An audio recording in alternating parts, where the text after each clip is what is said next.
El día de hoy tenemos una nueva actividad de APREDIAP, continuando con las charlas de capacitación. En esta oportunidad queremos inicialmente agradecer al a los médicos y representantes de la área de la DIRIS Sur, que son con quienes hemos coordinado inicialmente esta actividad. Yo les agradezco bastante al doctor Wiman y a la licenciada Milena por poder programar esta actividad para poder capacitar a médicos de atención primaria respecto a lo que significan las dietas o una alimentación adecuada en el paciente diabético. Para comenzar, presentarnos, yo soy el doctor Juan Carlos Lizarza Buru, soy médico endocrinólogo y en esta oportunidad estoy en la dirección de APREDIAP. APREDIAP es la Asociación para la Prevención, Educación e Investigación en Diabetes. Y bueno, nuestra misión principal es poder capacitar a los médicos de atención primaria o aquellos que no sean especialistas en temas relacionados con diabetes, siendo esta una patología o una condición tan frecuente el día de hoy y que necesita, por supuesto, las capacitaciones necesarias para todos los profesionales de salud. En esta oportunidad contamos con una reconocido, reconocido staff de médicos que van a brindarnos el día de hoy unas charlas muy interesantes respecto a lo que es la nutrición en el paciente diabético. Entonces, vamos a empezar el día de hoy con la doctora eh, Natalie Jauregui. Se encuentra con nosotros. Doctora, buenas tardes, buenas noches. ¿Me escucha? Hola, ¿sí me escuchan? Ah, perfecto, ya. Ahora sí. Doctora Hola, Natalie, ¿me ¿cómo escucha? está? ¿Qué tal? ¿Cómo está, doctor? Buenas tardes con todos. Por supuesto que sí le escucho. Ah, ok, excelente. Muy bien, Natalie también es parte del equipo. La doctora es médico endocrinólogo, especialista. Ha sido médico especialista del Hospital Rebagliati, hoy en día dedicada a la práctica privada. Muy activa respecto a las presentaciones en temas de diabetes. También tiene unas redes a las cuales la pueden seguir y forma parte del equipo de APREDIAP. Entonces, la doctora Natalie va a presentarnos el día de hoy el tema sobre índice glicémico y carga glicémica en la alimentación del paciente con diabetes. Recordar nuevamente que el equipo de APREDIAP principalmente está dirigido a la educación de médicos de atención primaria y médicos no especialistas. Entonces, yo estoy seguro que esta charla, como las que vienen, van a ser muy provechosas para ustedes. La dejo, doctora Natalie, con la audiencia. Ujú. Perfecto, perfecto. Entonces empezamos. Solamente me confirman si pueden ver mi pantalla, por favor, para continuar. Sí, sí, doctor, sí, sí pueden ver mi pantalla. Sí, sí se puede ver Ah, la pantalla. excelente. Está Ya, perfecto. perfecto. Entonces, empezamos. Índice glicémico y carga glicémica en la alimentación del paciente con diabetes. Ya el doctor me presentó. Entonces, vamos a ver lo que va a abarcar la exposición, generalidades, siempre para hacer una introducción adecuada. Vamos a definir cada término, ¿no? Índice glicémico, carga glicémica. Vamos a hacer una introducción para las exposiciones que vienen más adelante con el método de Plato y algunas conclusiones. Entonces, primero vamos a hablar pues nos abarcamos sobre el paciente con diabetes y siempre hablamos de una dieta, ¿no? Entonces, por eso cambié esto en alimentación de paciente con diabetes porque es importante para todos los pacientes, diabéticos tipo uno, tipo 2 y todos los tipos de diabetes que existen. La mayoría, el paciente, una vez diagnosticado, no sabe qué comer porque piensa que todo es restricción. Entonces, y porque siempre hablamos de una dieta, entonces es importante desde un inicio, cuando nosotros tenemos el paciente recién diagnosticado o cuando viene con nosotros, siempre que vamos a tener un enfrentamiento con una persona con diabetes, es importante aclararle un poco el término, ¿no? Entonces, no hay una dieta establecida ni diseñada, una dieta ideal, una dieta para pacientes con diabetes. No, no existe, y no deberíamos usar ya la palabra dieta. La misma Asociación Americana de Diabetes lo recomienda, sino un plan de alimentación porque desde ahí empezamos con algo más amigable, porque lo que nosotros necesitamos en el tratamiento con pacientes con diabetes es que el paciente se adhiera al tratamiento y el tratamiento no solamente es dar fármacos, por supuesto que es parte del tratamiento, pero el tratamiento importante también son los cambios de estilo de vida que involucra el plan de alimentación. Si mi paciente sigue a pie de la letra mis fármacos, pero no sigue a pie de la letra la alimentación, pues lamentablemente no vamos a tener lo que nosotros deseamos en el tratamiento, que es justamente evitar las complicaciones con el control metabólico. Entonces, ¿a qué nos decimos, a qué decimos un plan de alimentación? Es que tiene que ser individualizado, porque no existe un patrón de alimentación para todos, que lo vamos a ver más adelante, sino que cada uno va a requerir diferente carga calórica según la edad, el sexo, el peso, la talla, y no solamente eso, la actividad, los gustos de los pacientes y las comorbilidades. Entonces, no existe una dieta para las personas con diabetes, ni para tipo 1, ni para tipo 2, ni para diabetes gestacional. Es cierto que existen patrones de alimentación, pero no existe una dieta preestablecida. Entonces, todos los pacientes con diabetes, sea el tipo de diabetes que tenemos y cuando diagnosticamos, deben ser referidos siempre con nutrición, por supuesto, porque nutrición son los que se encargan definitivamente de dar el plan de alimentación. Pero nosotros como personas o como médicos en endocrinología o médicos generales que estamos atendiendo pacientes con diabetes, debemos por lo menos explicarle a los pacientes cosas generales porque nos va a preguntar y el paciente necesita saber para empoderarse de su enfermedad y también en su plan de alimentación. Entonces, tenemos que saber que la terapia nutricional sí disminuye la hemoglobina glicosilada. Entonces, una terapia nutricional por sí sola, sin añadir medicamentos, en un paciente con diabetes tipo 1 puede disminuir la hemoglobina glicosilada de 1 hasta 1,9%. Y en los pacientes con diabetes tipo 2, la disminución de hemoglobina glicosilada con un adecuado plan de nutrición puede ser hasta 2%.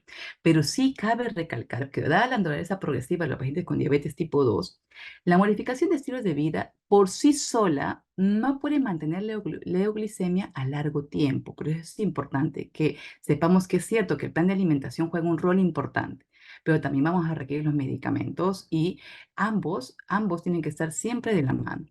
Entonces, ¿cuál es el rol que ocupa la terapia nutricional? Es central, porque es cierto que vamos a dar tratamiento farmacológico, según el tipo de diabetes podemos añadir insulina o fármacos, vamos a ver, o los nuevos fármacos actualmente que también son inyectables, va a depender mucho de las comorbilidades del paciente, mucho depende del aspecto psicológico que muchas veces no lo tomamos en cuenta, es importante hablarlo, y su actividad física, por supuesto, pero la terapia nutricional va a estar en el centro del tratamiento, siempre. Sin eso no logramos un adecuado control. ¿No? Entonces, ¿y cuándo vamos a llevar o cuándo vamos a derivar al paciente a nutrición o cuándo tenemos que hablar sobre el patrón de alimentación, el plan de alimentación? Siempre, al hacer el diagnóstico, al iniciar la terapia farmacológica, al cambiar la terapia farmacológica y en cada control. Entonces, la terapia nutricional juega un rol central, ¿no? Entonces, ¿y para qué sirve la terapia nutricional? ¿Cuáles son nuestros objetivos? Bueno, garantizar una alimentación saludable y variada de alimentos con porciones adecuadas de macro y micronutrientes. Acá quiero hacer una aclaración. No nos tenemos que referir solamente a carbohidratos, a restricción de carbohidratos, a cuánto vamos a dar de carbohidratos, cuánto de proteína y cuánto de lípidos. Sí es importante saberlo, pero lo más importante que tiene que saber el paciente es que va a alimentarse y esos alimentos tienen que incluir todos todos los tipos de alimentos, tanto macro y micronutrientes, ¿no? Entonces, y tenemos que alcanzar y mantener con esto el peso corporal. Y pues vamos a decir que si mi paciente se encuentra en prediabetes, lo que queremos evitar es que llegue a diabetes tipo 2. Y para esto debemos lograr por lo menos una disminución de peso corporal del 5% y mejor aún si es de 10%. En cambio, en pacientes con diabetes, que ya tienen diabetes, para disminuir los efectos metabólicos, las comorbilidades, las complicaciones y para lograr todavía un mejor control, esta disminución del peso puede ir de 5 al 15% y empezar por lo menos con un 7%. Tenemos que lograr los objetivos de glucemia individualizado, por supuesto, porque va a depender de la edad del paciente, de las comorbilidades. También tenemos que lograr un adecuado valor de presión arterial y de lípidos. Y por supuesto, con todo esto, prevenir las complicaciones. Tenemos que individualizar las necesidades. No va a ser lo mismo las preferencias personales y culturales del paciente. No solamente se rige en dar un plan de alimentación y punto. No me interesa que el paciente que le guste o que no, o cuáles son sus necesidades. Y acá hablamos un poco de la seguridad alimentaria. Entonces tenemos que ver que cada paciente, aparte de tener un valor de glucosa, aparte de tener el diagnóstico de diabetes, tiene preferencias y tiene cierta accesibilidad para los alimentos. Entonces tenemos que también basarnos en ello. No es igual decir a un paciente, por ejemplo, que tiene gustos y tiene acceso diferente para conseguir alimentos como el arroz integral o el arroz blanco, ambos vamos a ver la diferencia más adelante, pero va a ser importante a qué puede acceder el paciente y a qué le gusta. Por favor, tenemos que siempre, nuestro paciente juega un rol principal. Entonces, tenemos que ver la alfabetización en salud y la numeración y acceso a alimentos saludables, que hablamos de la seguridad alimentaria, que aquí en el Perú es baja. Entonces, y obviamente aquí también hablamos de la evidencia científica en diabetes, ¿no? No existe un plan de alimentación o una dieta prediseñada sino que las personas comen alimentos. Las personas no comen solamente carbohidratos, las personas no comen solamente proteínas y no comen solamente grasas. Los pacientes comen alimentos. Entonces, no tenemos que estigmatizar los carbohidratos, pero sí hablar de un patrón adecuado de alimentación, no basarnos solamente en macronutrientes y brindar siempre herramientas prácticas para el desarrollo de una alimentación saludable. Y aquí pues en los siguientes exposiciones vamos a hablar de tipo de patrones de alimentación, y es que no existe una dieta de moda, sino un patrón de alimentación que tenga la evidencia científica que sí va a mejorar los controles de glucosa y sí va a mejorar el control glicémico y el peso en paciente. Entonces, eso tenemos que tenerlo claro. Y como había mencionado, no basar nuestras recomendaciones en prohibiciones, porque ahí perdemos siempre la adherencia con el paciente. Entonces, lo que necesitamos es proporcionar a una persona con diabetes las herramientas prácticas para empoderarlo en el desarrollo de patrones de alimentación saludables, en lugar de centrarnos solamente en carbohidratos o en proteínas o en micronutrientes o alimentos individuales. Entonces, ya había mencionado que no existe una dieta ideal, sí un plan personalizado que vamos a tener que ver muchos factores en el paciente, como el estado de salud del individuo, sus habilidades, sus recursos, las preferencias alimentarias. Tenemos que tener en cuenta que el seguimiento tiene que ser frecuente, más aún cuando hablamos de terapia nutricional. Y siempre incluir la actividad física y la medicación, que por supuesto no están aislados. Entonces, unos conceptos básicos para introducirnos en el tema es que, vamos, ¿de dónde procede la energía? Obviamente la energía procede de los macronutrientes, siendo la protagonista siempre los carbohidratos, que son nuestra fuente principal de energía, las grasas y las proteínas. Y tenemos que saber cuánto de energía o valor energético nos van a dar cada uno. Entonces, un gramo de grasa o de lípidos nos da 9 kilocalorías, un gramo de proteínas 4 kilocalorías, un gramo de hidratos de carbono 4 kilocalorías. Importante saber que un gramo de fibra nos da 2 kilocalorías. Entonces, en base a esto, vamos a hacer una separación, una clasificación importante de los carbohidratos, porque nos vamos a regir en el tema más o menos siempre hablando de esto, ¿no? ¿Qué son los carbohidratos? Una fuente principal de energía. Y vamos a hacer una distribución simple ahorita en qué significa un carbohidrato simple y qué significa un carbohidrato complejo, porque siempre es lo que vamos a hablar cuando hablamos de alimentación en el paciente con diabetes, ¿no? Un carbohidrato simple significa un monosacárido o disacárido, o son los azúcares simples. ¿Por qué azúcares simples? Porque se absorben más rápidamente y por lo tanto más rápidamente van a subir la glucosa, y son los que el paciente tenga que educar adecuadamente que sí y que no. Hablamos de fructosa, glucosa y galactosa, y también hablamos de los disacáridos como la sacarosa, lactosa y maltosa. Pero en esto hay diferencias. Hay fuentes de carbohidratos simples, como son las frutas, la leche y los derivados de la leche. Pero también hay otras fuentes, como son los carbohidratos simples, pero los facturados, los que son procesados, como las galletas, los dulces y golosinas. Entonces aquí es importante saber que no todos los carbohidratos simples son malos, sino que tenemos que saber cuál elegirlos, y esto vamos a ver según su índice glicémico y carga glicémica, que es el tema de hoy. Los carbohidratos complejos, pues vamos, son los polisacáridos, se absorben más lentamente, por eso son complejos, nos demoramos más en procesarlos, y son el glucógeno, la celulosa y el almidón, contienen fibras, son vegetales ricos en almidón, como los tubérculos, las legumbres, los panes, y muchos de los carbohidratos complejos tienen una buena fuente de fibra, que es lo que nosotros necesitamos en la alimentación.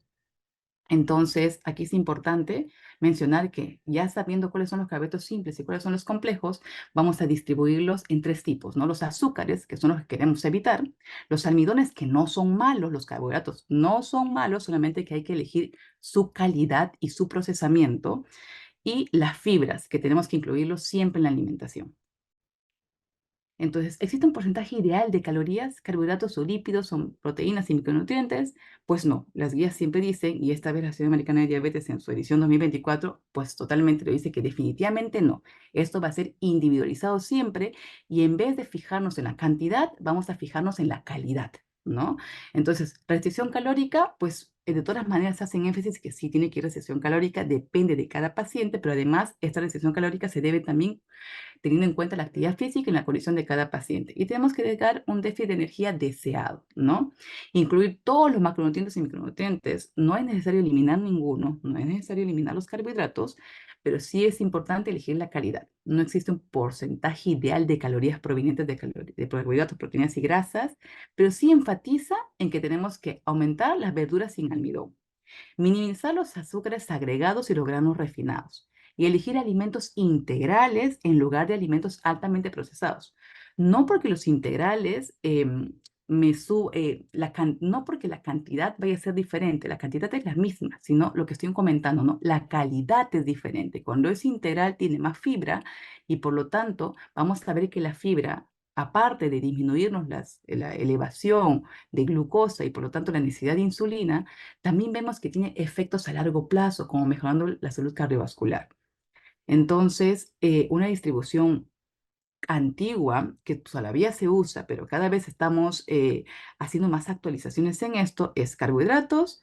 ¿Cuánto de carbohidratos? Habíamos dicho que 1 gramo de carbohidratos equivale a 4 kilocalorías.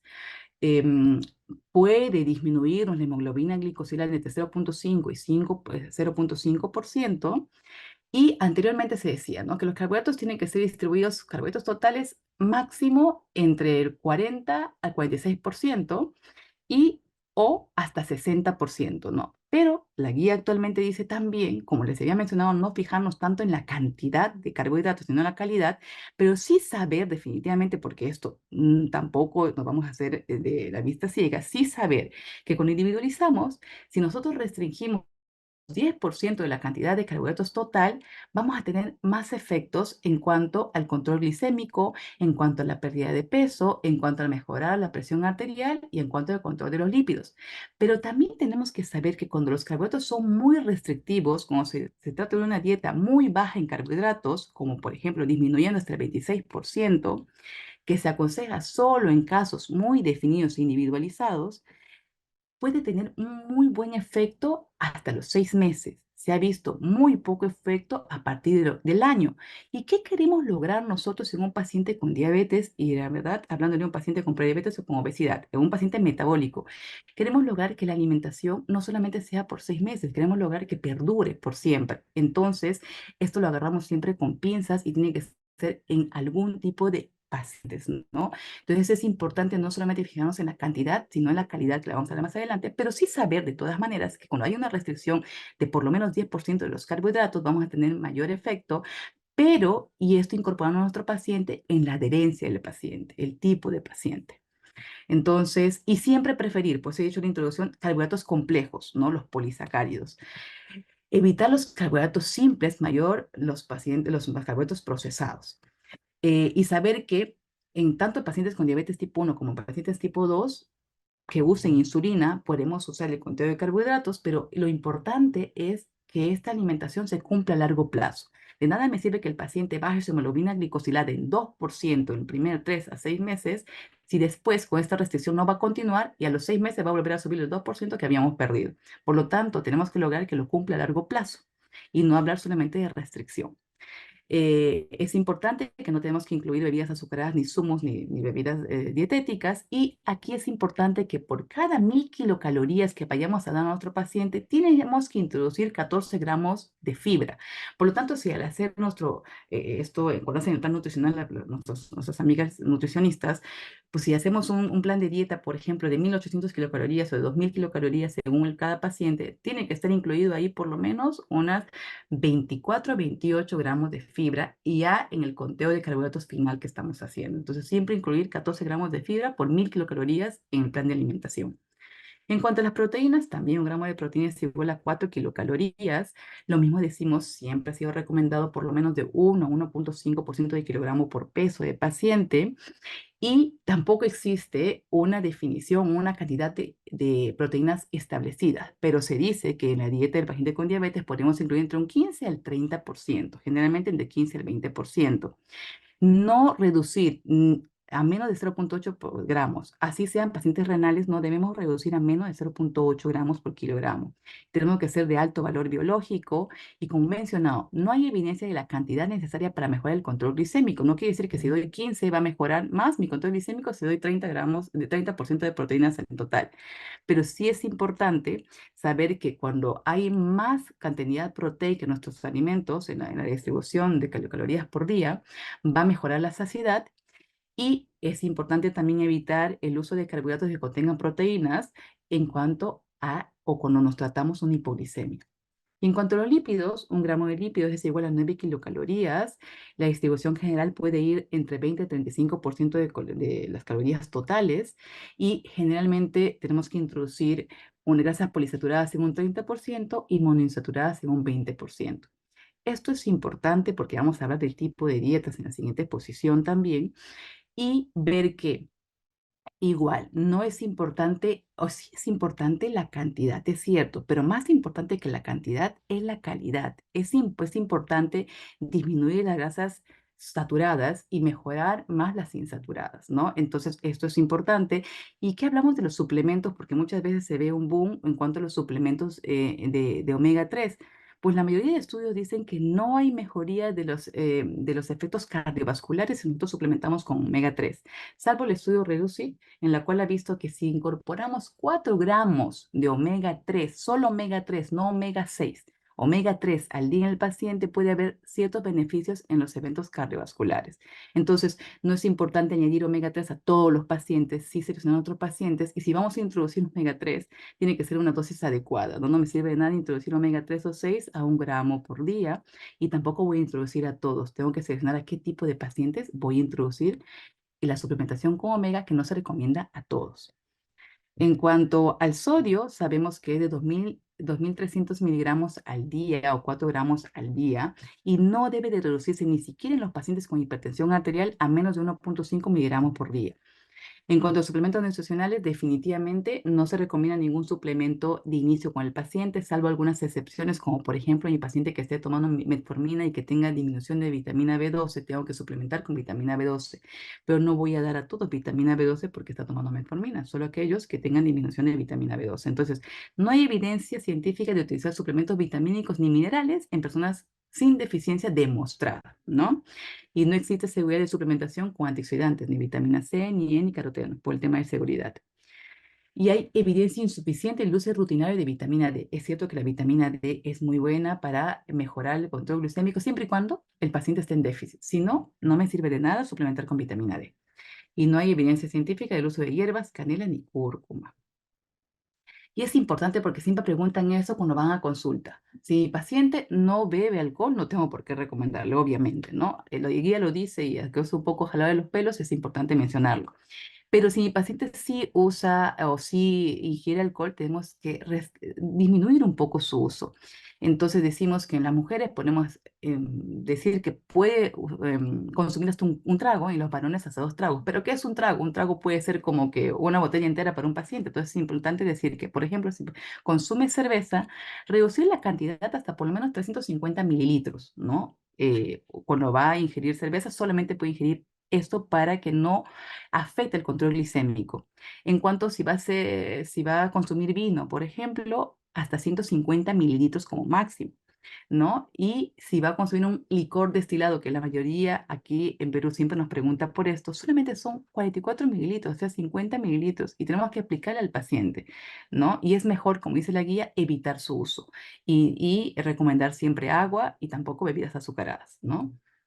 Ahora, para hablar de nuestro tema, entonces, ya hemos hablado de esta distribución de carbohidratos, de proteínas, de lípidos. Existen cantidades preestablecidas, pero no es que en todo vamos a añadir 40 gramos de 40% de proteína, de carbohidratos y 20% de proteínas. No, esto es como que las sugerencias, pero vamos a individualizar en cada caso, ¿no? Y para esto, hablando de carbohidratos, tenemos que tener dos temas bien claros. ¿Cuál es la respuesta glicémica? ¿Qué es un índice glicémico y qué es una carga glicémica? Porque a veces esto se ha prestado a confusión, ¿no? Entonces, ¿a qué hablamos o a qué nos referimos cuando hablamos de índice glicémico? Desde 1981 es que se usa este término cuando Hawkins y su compañía de investigadores vieron o evaluaron la respuesta de la glucemia, o sea, la glucosa en sangre, después de la ingesta de carbohidratos y vieron la velocidad con la cual un alimento elevaba los niveles de glucosa. Es la velocidad con que lo eleva, más rápido o más lento, no la cantidad de elevación de glucosa, sino, vieron, el índice glicémico se refiere a cuán rápido va a subir la glucosa en sangre después de ingerir un alimento. Entonces, solo nos está indicando la velocidad de absorción de un carbohidrato, no la cantidad en la que se va a elevar, ¿no? ¿Y de qué va a depender? De si es un carbohidrato simple o complejo, porque hemos visto que los simples se elevan más rápidamente la glucosa. De si es un grano refinado o no, porque aquí va a incluir también el procesamiento. El tiempo de cocción, a mayor cocción, mayor índice glicémico, ¿no? Entonces, el contenido de fibra en cada carbohidrato. Entonces, es una información cualitativa, rápida o lenta absorción. No nos dice más, no nos está diciendo cuánto de carbohidrato es que, o cuánto de glucosa se va a elevar, ¿no? Porque esto es la confusión que siempre se presenta en algunos pacientes o en algunos de nosotros también. Y definimos con índice glicémico bajo a menos de 55, medio entre 56 y 69 y alto mayor a 70. ¿Y de qué depende el índice glicémico? Si hablamos de una fruta, de su madurez. A más madura la fruta, más dulce y por lo tanto mayor índice glicémico. Al procesamiento, por ejemplo, en un jugo, el índice glicémico es mayor porque se elimina la fibra y por lo tanto solamente queda la fructosa de la fruta y esto eleva más rápido la glucosa. De igual manera, en los alimentos muy procesados, aquellos que están muy cocinados o al horno, se van a absorber más rápido que los menos procesados, ¿no? O los menos cocidos. Método de cocción, las pastas al dente, por ejemplo, tienen un índice glicémico menor que las pastas muy cocidas. Igual hablamos del arroz muy cocido, igual hablamos de la papa muy cocida, igual cuando hacemos mayor cocción, mayor índice glicémico. Y la variedad, obviamente, cuando hablamos de integrales, los alimentos integrales tienen menos índice glicémico porque tienen más fibra y por lo tanto se más lentamente. Y esto es el índice glicémico, lo que se había mencionado, ¿no? Y compararon con 50 gramos de carbohidrato, que equivalía a 100, y fueron añadiendo cada alimento y veían cuán rápido se elevaba, ¿no? Y según su velocidad de elevación, veían si es bajo, medio o alto, siendo alto más de 70, ¿no? ¿Y a qué nos referimos con carga glicémica? Esto sí es importante, ¿no? Hemos dicho índice glucémico, velocidad. Carga glicémica, en 1997, desde la Universidad de Harvard, Salomon y sus colaboradores de investigadores introdujeron el concepto de carga glicémica, que además de ver la calidad, o sea, cuánto subía o cuál la velocidad de glucosa con la que subían los carbohidratos, consideraron la cantidad del mismo. Entonces ya no es ya no es solamente una información cualitativa, sino cuantitativa. ¿Por qué? Porque es el producto del índice glicémico por la cantidad de hidratos de carbono asimilables en cada ración. Entonces, de la porción de glucosa disponible para aportar la energía para su almacenamiento. Entonces, así, aquí sí se ve la cantidad, ¿no? Entonces, es un valor predictivo además de la respuesta glucémica de un alimento y también de la intensidad de respuesta insulínica, porque estamos viendo ya cantidad, no solamente velocidad, ¿no? Entonces, intensidad de respuesta glucémica insulínica que va a provocar un alimento. Nos dan información de la cantidad de carbohidratos por ración que tiene un alimento para ser absorbido, ¿no? Y nos informa cualitativamente velocidad y cuantitativamente calidad, ¿no? Y nos dice que una carga glicémica baja es menos de 10, una carga glicémica media es entre 11 y 19 y una alta es mayor a 20. ¿No? Entonces nos informa también sobre la cantidad de hidratos de carbono asimilables que proporciona un alimento. Eso es una mayor información, no solamente la velocidad con que se va a elevar, sino la cantidad de la que va a asimilar nuestro cuerpo, ¿no? Y por lo tanto, de cuánta insulina más o menos va a requerir. Entonces nos dicen intensidad de respuesta insulínica que provoca un alimento que vayamos a consumir. Entonces, vemos el índice glicémico y además lo multiplicamos por gramo de carbohidratos de alimento asimilable entre 100, ¿no? Y lo dividimos en menos de 10, baja, entre 11 y 19, media, y mayor de 20, alta, ¿no? Por ejemplo, la zanahoria tiene un índice glicémico de 68, que sería un moderado, ¿cierto? ¿No? Y cuando multiplicamos por el gramo de carbohidrato asimilable en 200 gramos de zanahoria, que es 18 gramos, es importante aquí diferenciar. No es igual los gramos del alimento con los gramos de carbohidrato asimilables, son diferentes. ¿Sí? Por ejemplo, en 200 gramos de zanahoria hay 18 gramos de carbohidrato. ¿Ya? Entonces, por esos 18 gramos de carbohidrato vamos a multiplicar el índice glicémico y su carga glicémica va a ser de 12, que es una carga glicémica moderada. Por eso es importante no confundir índice glicémico con carga glicémica. Sí, la mayoría de índice glicémico alto puede tener una carga glicémica alta, pero no siempre van a tener índice glicémico alto y carga glicémica alta. Puede haber un alimento con índice glicémico alto y con una carga glucémica moderada. Entonces, es importante tener en cuenta siempre esta definición porque se ha prestado confusión con el tiempo. Entonces, aquí, por ejemplo, ¿no? El índice glicémico de la sandía, es decir, la velocidad con que la sandía sube la glucosa es rápida, es alta, porque es mayor de 70, es 72. Pero en 120 gramos de sandía hay 6 gramos de carbohidrato. Y en 120 gramos de sandía hay 6 gramos de carbohidrato. Quiere decir que su carga glicémica de la sandía es baja, es 4, ¿no? O una cosa es la velocidad y otra cosa es la carga glicémica, ¿ya? Entonces eso es importante, como había mencionado, no quiere decir que todo alimento que tiene una carga glicémica alta va a tener un índice glicémico alto, va a tener una carga glicémica alta, así que tenemos que distinguir estas dos definiciones, ¿no? Pero, por ejemplo, una barra de chocolate, bueno, depende de qué tipo de chocolate sea, siempre hay que introducir en los pacientes que tengan cacao más de 70%, ¿no? En este caso nos dice que el índice glicémico es de 65, pero 65, que sería moderado, ¿cierto? Pero en 60 gramos de chocolate hay 40 gramos de cacao disponible. Y si hacemos esta fórmula de carga glicémica, nos sale que la carga glicémica es 26, altísima de chocolate, ¿se dan cuenta? Entonces, no siempre va a coincidir índice glicémico con carga glicémica. Aquí también, para dar los otros ejemplos, por ejemplo, el arroz blanco hervido tiene una carga glicémica, un índice glicémico de 72, alto, es arroz blanco, ¿no? Tiene menos fibra. En 150 gramos de arroz blanco, vamos a ver cuánta cantidad de carbohidrato hay, y a esto lo multiplicamos por el índice glicémico y nos va a salir que cada ración de carbohidrato en cuanto al arroz nos va a traer una carga glicémica de 30, que también es alta. Pero, por ejemplo, las lentejitas que tienen mayor fibra, de por sí tienen un índice glicémico de 29, índice glicémico bajo, y su carga glicémica también es baja, ¿no? Entonces, los estudios que se han visto con índice glicémico y carga glicémica han utilizado el índice glicémico, ¿no? Por ejemplo, Hall et al. Ha estudiado acá y ha visto en su estudio que alimentos con alto índice glicémico genera mayor saciedad, pero ha encontrado estudios, o sea, resultados ambiguos. No ha mejorado la hemoglobina glicosilada, ni ha mejorado el peso, ni nada más. Pero en estudios, cuando fue avanzando el tiempo, en el 2022, Brand Miller estudió y dijo que índices glicémicos bajos pueden ayudar al control del peso debido a que estos influyen en la saciedad. Porque en teoría, o aquellos pacientes o aquellos alimentos que tienen índice glicémico bajo, tienen mayor fibra porque elevan más lentamente la glucosa. Sin embargo, pueden llegar a una reducida ganancia de energía, ¿no? Y en el 2024 se ha visto en el estudio de Opperman que sí ha contribuido a la disminución de hemoglobina glicosilada.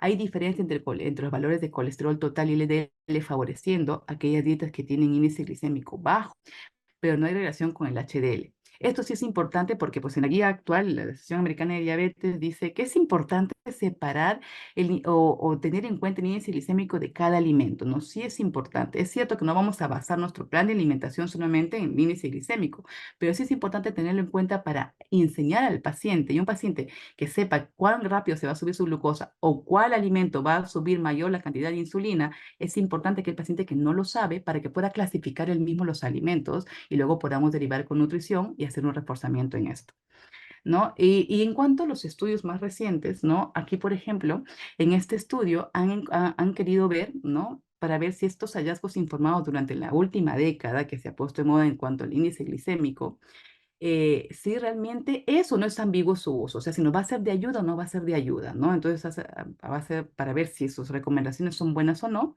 Entonces, en este estudio, por ejemplo, este estudio que es un metaanálisis, se han realizado búsquedas en PubMed, en Cochrane y en Embase hasta marzo de 2019. Y se incluyeron 54 estudios controlados aleatorios en adultos o niños que tenían prediabetes, que tenían diabetes tipo 1 o que tenían diabetes tipo 2. Entonces, todas esas enfermedades metabólicas con las que estamos hablando, ¿no? Se dice que de confianza puede el 95%, o sea, sí fue alto.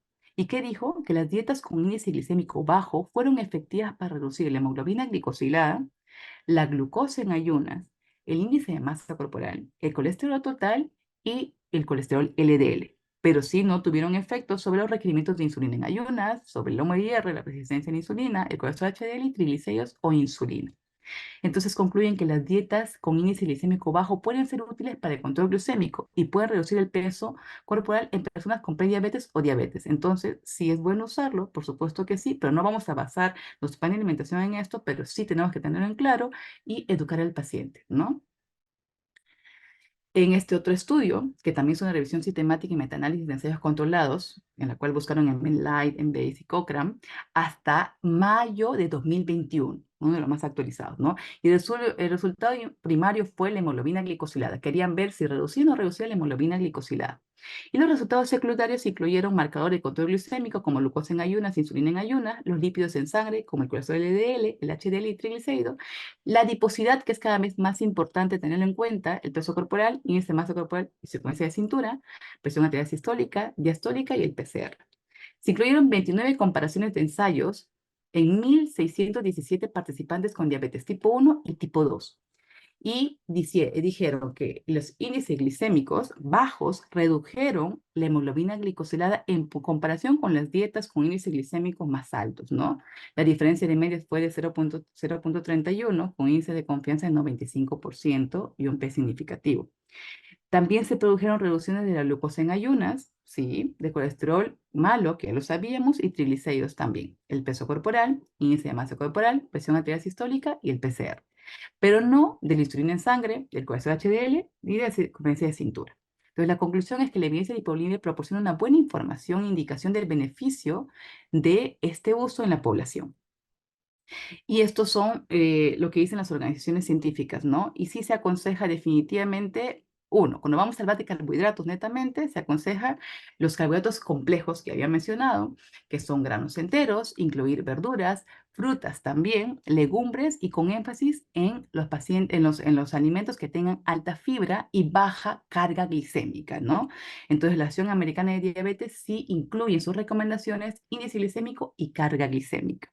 En cuanto al Consorcio Internacional sobre la calidad de los carbohidratos, hay consenso que las dietas con índice glicémico bajo y carga glicémica baja son relevantes en la prevención y en el manejo de las enfermedades crónicas no transmisibles. Dada la alta prevalencia de diabetes y la prediabetes y la evidencia científica disponible, es necesario comunicar a la población, a todos nuestros pacientes y a los profesionales sobre el manejo del índice glicémico en las guías de alimentación, que les voy a presentar más adelante, ahorita. Entonces es importante no solamente guiarnos en los alimentos, en la distribución de cuánto de carbohidratos, sino también en el tipo y la calidad del alimento. Recordemos que una calidad de carbohidrato va a ser mejor cuando su carga glicémica sea baja. Y qué mejor si su índice glicémico también es bajo, ¿cierto? Entonces es importante ver esto en cuanto a las tablas nutricionales que tenemos en Perú, que les voy a mostrar más adelante para que las puedan bajar. La Academia de Nutrición y Dietética de Estados Unidos, aún si el índice glicémico no es un sistema perfecto, por supuesto que no, pero puede ser una herramienta útil para identificar los alimentos con menor índice glicémico que suelen ser más ricos en nutrientes porque en teoría tienen más proteína, más fibras, así como los alimentos más altos en carbohidratos refinados. Entonces, carbohidratos refinados no, porque su índice glicémico es mayor, su carga glicémica es mayor, pero sí en aquellos carbohidratos con índice glicémico bajo y carga glicémica baja, que generalmente, ¿quiénes son? Aquellos que proceden de la tierra y de la cosecha, como por ejemplo los tubérculos, las legumbres. Entonces, esto tenemos que hacer énfasis porque no los carbohidratos no son malos, los carbohidratos son buenos y nos brindan energía. Lo que sí tenemos que recomendar a otros pacientes es la calidad y la cantidad, ¿no? Igual la Asociación Canadiense de Diabetes, el Consejo Dietético para Personas Diabéticas debe enfatizar la selección de alimentos con fuentes de carbohidrato contengan índice glicémico bajo. Y esto puede ayudar al control glicémico tanto en pacientes diabéticos tipo 1 como pacientes diabéticos tipo 2. La Sociedad Argentina de Diabetes también dice que elegir carbohidratos con índice glicémico bajo y carga glicémica baja en alimentos ricos en fibras solubles e insolubles para el tratamiento de pacientes con diabetes tipo 2 y usar el índice glicémico y la carga glicémica para sumar beneficios en los métodos de conteo de carbohidratos y manejo de unidades de intercambio en los pacientes con diabetes tipo 1. La Federación Española de Nutrición y la Asociación Española para el Estudio de la Obesidad dice que una reducción del índice glicémico de la carga glicémica no pueden ser recomendados como estrategia específica en el tratamiento dietético de la obesidad. Obviamente, obesidad no, pero sí para el control de glucosa, porque habíamos visto que un estudio redujo, sí, la hemoglobina glicosilada, la glucosa en ayunas, el colesterol malo, redujo los triglicéridos, pero pues muy poco efecto en cuanto al perímetro de cintura, ¿cierto? Entonces, para tratamiento de la obesidad no es. Obviamente, no, pero sí como una recomendación general, ¿ya? La Federación Internacional de Diabetes dice que a pesar de las controversias, se demostró que el índice glicémico y la carga glicémica de los alimentos predice de forma fiable glucemia e insulinemia postprandial, ¿no? Y el uso de índice glicémico puede proporcionar un beneficio adicional para el control de la diabetes más allá del conteo de carbohidratos, que es un poquito más difícil. El consenso y posición de la Asociación Latinoamericana de Diabetes se recomienda monitorear el contenido de carbohidratos de las unidades de intercambio y utilizar el índice glicémico para un mejor control metabólico. Y la OMS dice que la elección de los alimentos con carbohidratos no debe basarse únicamente en el índice glicémico, ya que los alimentos con un índice glicémico bajo pueden tener una alta densidad energética y cantidad de sustancias de azúcar, grasas o ácidos grasos indeseables, contribuyendo a una respuesta glucémica disminuida, aunque no necesariamente ofrecen buenos resultados para la salud. El índice glicémico y la carga glicémica deben ser siempre considerados en el contexto de otros indicadores nutricionales. Por supuesto, no solamente vamos a basar nuestro plan de alimentación guiándonos en índice glicémico, es cierto, pero sí va a ser una ayuda en cuanto a la elección de los carbohidratos, que es una parte de la alimentación, pero también tenemos que ver las proteínas y las grasas. Y lo último, que en nuestro día a día tenemos que incluir un método visual, al menos antes de hablar de un plan de alimentación. Y el método visual es un patrón de alimentación, es un enfoque dietético. Un enfoque dietético es un método visual con el método de plato para proporcionar una guía básica al paciente. Un plato de 23 centímetros en la cual la mitad del plato tiene que ser carbohidratos, tiene que ser vegetales, pero es importante que esos vegetales sean sin carbohidratos, otros vegetales sin almidón, ¿no? Porque muchas veces podemos hablar de vegetales e introducir ahí el choclo o las lentejitas y no. Entonces, en la mitad del plato tiene que ir verduras sin almidón, en un cuarto de plato las proteínas y en otro cuarto de plato los carbohidratos. Y qué mejor que estos carbohidratos tengan una carga glicémica y índice glicémico bajo. Y al paciente, cuando nos vamos a derivar después de la primera consulta, por lo menos decir, hasta que llegues con nutrición, por favor, siempre introduzca la cantidad de verduras que alcanzan en tus dos manos, la cantidad de carbohidratos que alcanzan en el puño de tu mano, la cantidad de proteínas que alcanza por lo menos en la palma de tu mano. Introduce 3 porciones de fruta que sean por lo menos como tu puño y al menos un aceite que tenga alto contenido de omega 3, por lo menos la yema de tu mano, ¿no? Y entonces las conclusiones es que la terapia nutricional es parte integral de tratamiento de personas con diabetes, por supuesto. No existe una dieta diseñada para personas con diabetes, no hay dieta para personas diabéticas. Es más, no hablemos de dieta, hablemos de un plan nutricional individualizado y no centrarnos solo en carbohidratos, no centrarnos solamente en lípidos, pero sí centrarnos en los alimentos y en la calidad de los alimentos. El método de plato es el método visual aplicable para toda la población y sí ha mostrado eficacia en la reducción de la hemoglobina glicosilada. El índice glicémico no es igual a carga glicémica, pero ambos sí pueden ser utilizados para mejorar la educación en el paciente, la adherencia al tratamiento y por lo tanto que el paciente esté empoderado en su plan de alimentación y por lo tanto en su beneficio en cuanto a la mejora de la hemoglobina glicosilada y reducir las complicaciones a largo plazo. Para términos prácticos, es mejor usar la carga glicémica y recordemos que la fibra juega un rol importante para mejorar la glucemia postprandial y que tenemos que introducirla por lo menos 14 gramos cada 1000 kilocalorías que vamos a recomendar al paciente. Y para terminar, solamente saber que existe una tabla peruana de composición de alimentos en la cual nos dice, por ejemplo, el arroz o el tipo de papa que tenemos, distintos tipos de papa aquí en Perú y todos los alimentos que hay aquí, pero peruanos, oriundos, en la cual distribuye por 100 gramos de cada alimento cuántos gramos de carbohidrato hay. Entonces así podemos nosotros distinguir su carga glicémica, sabiendo también el índice glicémico. Así que nos da toda esa información. Así que aquí tenemos toda la información para podernos proporcionar al paciente y poder nosotros también enriquecernos en cuanto a este tema. Pues eso es todo. Si hay alguna pregunta, queda a su disposición. Muchas gracias, doctora Jauregui. Siempre muy interesante la información que usted nos brinda. Y bueno, recordarle dos cosas a nuestra audiencia. Primero, a través del chat se le ha mandado la página web de la asociación y recordarle que estas charlas están siendo grabadas, de manera de que no se preocupen, van a tener una oportunidad nuevamente de revisar las charlas con detalle. Algunas preguntas prácticas que me transcribieron y quería comentarlas con usted, doctora Natalie. Primero era, bueno, dentro de los tipos de alimentos consumidos o lo más frecuente que nosotros consumimos, dice, el arroz y el pan son parte de la dieta regular. ¿Se deben restringir totalmente en el paciente diabético? Perfecto. Esta pregunta es muy buena porque no tenemos que restringir. El pan, aunque no creamos, es un carbohidrato complejo y el arroz también. Entonces, ambos son complejos. Entonces, vamos a ver la calidad. ¿Qué tipo de arroz? Hay arroz blanco y arroz integral, ¿no? Entonces, si me dicen el arroz no es malo, lo primero que tenemos que hacer es la cocción, saber que un arroz más cocido va a tener más índice glicémico, no es malo, saber la cantidad que va a requerir mi paciente, porque no es igual comer, por ejemplo, si hacemos un método visual rápido, comer la mitad del plato solamente arroz o comer un cuarto del plato arroz, ¿no? Entonces el arroz no tenemos que restringirlo, porque si empezamos a restringir a nuestro paciente que le encanta el arroz, pues olvídate, no va a hacer caso y va a consumir más arroz o va a consumir la misma cantidad, entonces no nos va a ayudar. No vamos a restringir, por supuesto que no. Lo que sí vamos a hacer es punto uno, mejorar la calidad. Por ejemplo, si el paciente puede consumir arroz integral, mejor. Mejorar la calidad, ¿no? Cantidad ya sabemos, calidad también, en cuanto a integral o no. Si no puede mejorar la calidad, porque también hemos hablado de la seguridad alimentaria, del acceso que tiene el paciente, depende, no puede comprar un arroz integral y va a tener que comprar un arroz blanco y tampoco es malo. La cosa es ver la cantidad que va a comer aquí. Y también igual con el pan. Es diferente comer, por ejemplo, un pan mantecoso con un pan como contenga mayor carbohidrato. Entonces, el pan no es malo. Saber distinguir también si mi paciente puede adquirir un pan que tenga mayor fibra, que va a ser mucho mejor, pan de grano, que va a ser mucho mejor.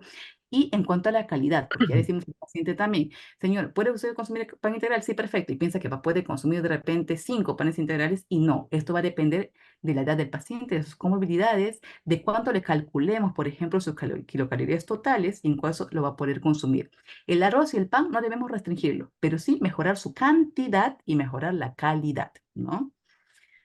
Eso es muy importante. Como usted dice, Ujú, a ujú, veces bajo la condición de que el pan es integral o es un pan pita, el paciente cree que tiene sí. la potestad de poder comer la cantidad que sea necesaria, ¿no? Ujú. Una pregunta también en base a lo que usted habló, doctora, dice, ¿cómo calculamos de manera práctica la cantidad de fibra en el plato de comida? ¿Varía según sea desayuno, almuerzo o cena? Perfecto, esto es excelente. La cantidad de fibra en total va a tener que ser, como había mencionado, ¿no? 14 gramos de fibra por 1000 kilocalorías, ¿no? Entonces, esto es como lo van a calcular, nutrición y todo esto. Pero tenemos que saber, y en cuanto a las recomendaciones que vamos a dar al paciente, siempre recomendar los alimentos que tengan más fibra, ¿no? No vamos a poder sumar la cantidad en ese momento, pero sí por lo menos recomendar. Desayuno, almuerzo y cena tiene que haber fibra, siempre, ¿no? Es diferente comer un desayuno, por ejemplo, con un pan blanco y, no sé, un vaso, se me ocurre, de leche, a comer, por ejemplo, un pan integral o, si no quiere comer pan integral, camote, que tiene fibra, con huevo sancochado y avena. Este segundo alimento tiene más fibra que el primer alimento. Entonces, desde el desayuno tenemos que introducir fibra. Las fibras se encuentran en los vegetales. Hay harina con fibra, por supuesto que si hay almidón con fibra, es diferente comer, por ejemplo, un cuarto de plato de arroz con un cuarto de lentejitas. Las lentejitas son legumbres, las legumbres tienen mucho más fibra, así que tenemos que introducirlo más en nuestra alimentación. E igual en la cena.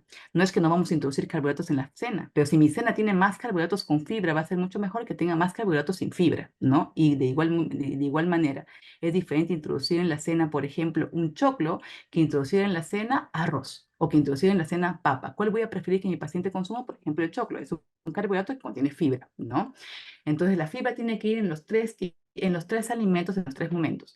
Tenemos que ir por lo menos 14 gramos de fibra en 1000 kilocalorías. Dependiendo de cuánto va a consumir mi paciente, le voy a calcular la fibra. Pero a grandes rasgos, si yo voy en mi práctica diaria, cuando estoy con mi paciente, en mi consulta de 20 o media hora o 15 minutos, le tengo que enseñar el método de plato y le voy a decir que en este plato, por favor, en la cantidad de carbohidratos, tienes estos carbohidratos, que son el arroz, que son la papa, que son el camote, que son las lentejitas.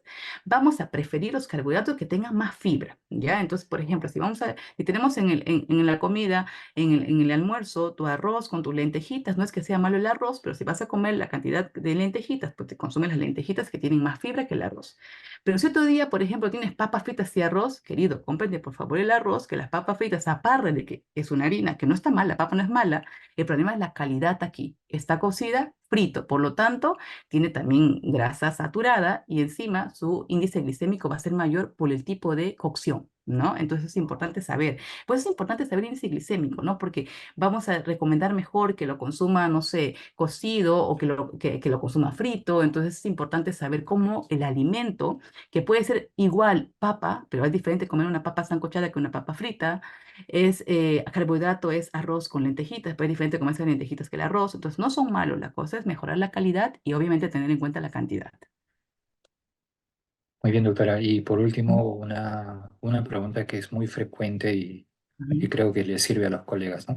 En los casos de hipoglicemia, que es muy frecuente a veces con el tratamiento bioral, específicamente con las sulfonilurias, que todavía es un medicamento que se usa de manera frecuente en los centros de atención primaria o a veces la insulina también, ¿cuál es la mejor alternativa para la reposición o tratamiento de esta hipoglicemia cuando se hace vía oral? ¿Va a ujú. depender del índice glicémico, del alimento o del suplemento que podamos indicar? ¿Qué comentarios al respecto? Por supuesto, es una muy buena pregunta. Esto sí tenemos que tenerlo en cuenta. El único, como que la excepción que vamos a introducir o vamos a sugerir a nuestro paciente que consuma un azúcar, que es un carbohidrato simple, que tiene un índice glicémico alto, es cuando se encuentra en una hipoglicemia. Jamás vamos a nosotros recomendar a nuestro paciente que cubra una hipoglicemia con un carbohidrato que tenga lenteja o con un carbohidrato que tenga fibra, para nada. La única recomendación que sería aumentar o dar un carbohidrato simple, que hablamos de carbohidrato simple, aquel que tiene índice glicémico alto y por lo tanto no tiene fibra y es un monosacárido, es decir, el azúcar o la miel o los jugos, eh, es cuando está en hipoglicemia. No debemos dar a un paciente la recomendación de suplir una hipoglicemia con un carbohidrato de absorción lenta, es decir, con un carbohidrato de índice glicémico bajo o carga glicémica baja. No, jamás. Entonces, ahí sí, en caso de hipoglicemia, queremos que la glucosa suba rápidamente. ¿Y quién sube rápidamente la glucosa? Un carbohidrato simple y por lo tanto tiene una velocidad de subida de glucosa rápido, o sea, un índice glicémico alto. Aquí sí vamos a recomendar, por ejemplo, lo que no recomendamos. Vamos a recomendar que consuma, por ejemplo, miel o que consuma 3 cucharadas de azúcar en un vaso de agua que equivale a 15 gramos de carbohidrato rápido. O, como siempre les recomiendo a mis pacientes, ¿no? Solamente vas a tener en tu botiquín de emergencia, solamente si hay emergencia, dices tu glucosa está menos de 70, que es la hipoglicemia, que contengas un frugos, que es un carbohidrato de absorción rápida con índice glicémico alto, si hay hipoglicemia, porque en una hipoglicemia queremos que la glucosa suba rápidamente. Entonces, lo primero que hacemos en una hipoglicemia es recomendar un carbohidrato de absorción rápida, que suba rápidamente. Y después de 15 minutos el paciente se vuelve a dosar la glucosa y si ya controló la hipoglicemia, ahí recomendamos un carbohidrato de absorción lenta, una vez que ya la hipoglicemia se ha recuperado. Vamos a introducir, por ejemplo, que consuma un par de galletas, que ya es un carbohidrato complejo, un polisacárido, que va a hacer que la glucosa se mantenga, ¿no? Pero en una hipoglicemia farmacológica debemos recomendar un carbohidrato con índice glicémico alto para recuperarnos de la glucosa baja cuando está menos de 70, porque queremos que rápidamente suba esa glucosa y eso lo hacen los carbohidratos de índice glicémico alto, es decir, los monosacáridos, es decir, el azúcar, ¿no? Así es. Muchas gracias, doctora Natalie. Ujú. Como siempre, una información muy interesante, muy precisa y muy científica, como siempre nos tiene acostumbrados usted. Gracias, Natalie, por colaborar, como siempre, con la Prediap. Si hay alguna pregunta más en el chat de la página web, ustedes lo pueden hacer directamente con la doctora. La doctora ha brindado sus páginas también para poder comunicarse. Y nada, te agradezco nuevamente, Natalie, por tu participación. Muchas gracias, doctor, y siempre actividad contribuyendo a la información y la educación, así que muy gustosa siempre de brindar información científica.